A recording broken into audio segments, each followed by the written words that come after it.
जय माता दी, जय मां कामाख्या, मां भगवती जगत जननी आद्य शक्ति भवानी, आह्लादिनी शक्ति, कष्ट निवारिणी, दुख निवारिणी, महिषासुर मर्दिनी, चंडमुंड नाशिनी, श्रीवाहिनी, क्लेश नाशिनी, पाप नाशिनी, दुरितापहारिणी, शत्रु संग विदारिणी, आप सबको सुखी रखे, स्वस्थ रखे, प्रसन्न रखे, यश दे, कीर्ति दे, मान सम्मान दे।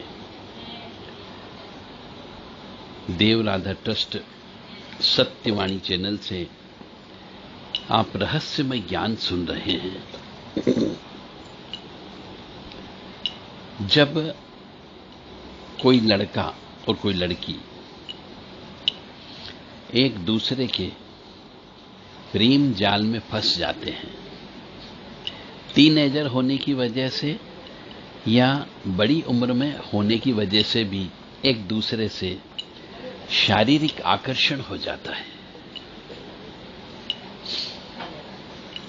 उस अवस्था में जिससे भी गलती हुई होती है, चाहे लड़की से गलती हो या लड़के से गलती हो, यदि लड़के ने गलती की है, प्रेम प्यार के जाल में फंस करके कोई गलत काम, गलत कदम उठा लिया है, लिव इन रिलेशनशिप में रह करके पति पत्नी के सभी संबंध बनते हैं, वैसे संबंध बनाए हो, तो उस लड़के को तब तक माफी नहीं मिलती है जब तक वो किसी कन्या का, गरीब कन्या का कन्यादान न कर दे। यही उसका प्रायश्चित कर्म होता है। और इसी प्रकार जब ऐसा कृत्य करने से लड़की को कष्ट की प्राप्ति होती है, वशीकरण हो जाता है, मन नहीं लगता है, बार बार उसके पास जाने की इच्छा होती है, एक विशेष आकर्षण उत्पन्न हो जाता है, विवाह होने के बाद विवाह भी टूट जाता है, तो ऐसे समय पे प्रायश्चित कर्म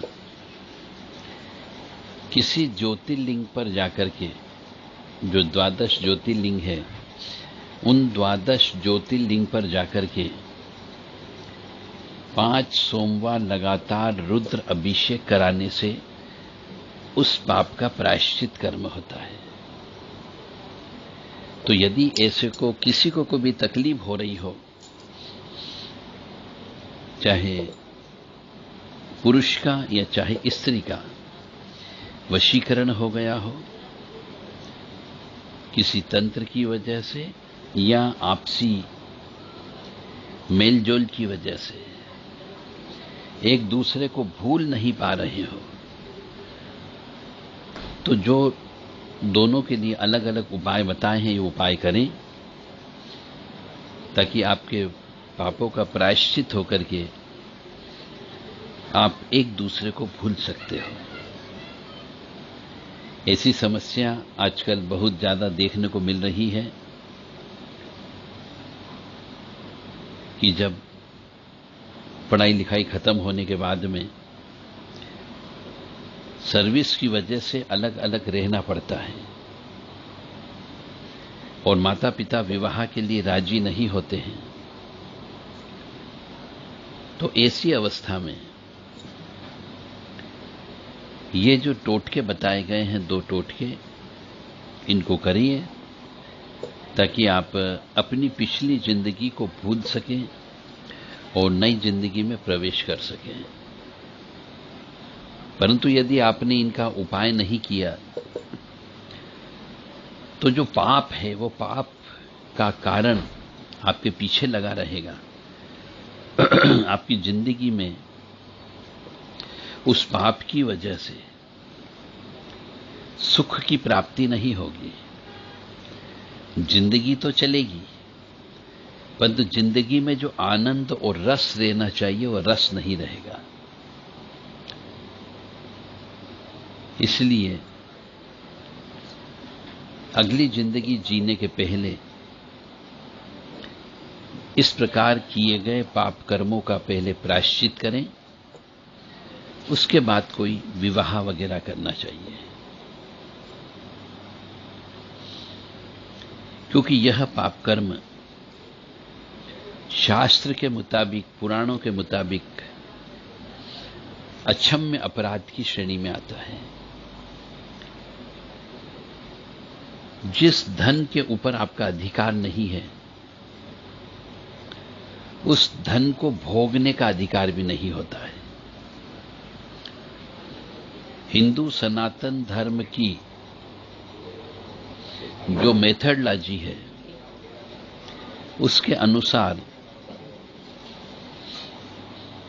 एक लड़की का विवाह होने के बाद ही, कन्यादान होने के बाद ही उसे दूसरे की संपत्ति माना जाता है।